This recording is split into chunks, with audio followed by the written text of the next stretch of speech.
দেখেন আমার বাসার সামনে একটা দোকান বসছে।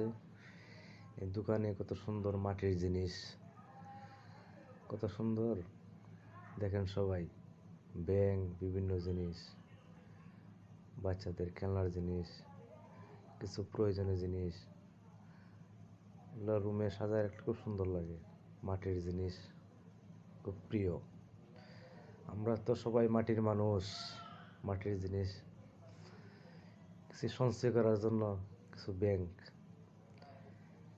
ব্যাংকগুলো অনেকে টাকা কিছু জমায় রাখে, বিপদে কাজে লাগে। দেখেন সবাই, খারাপ যদি লাগে বাসার সামনে আসবেন। নতুন একটা দোকান দেখলাম, আমার কাছে দোকানটা খুব ভালো লাগছে।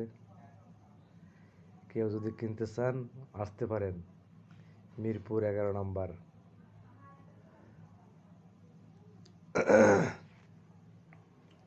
খুব সুন্দর দোকান।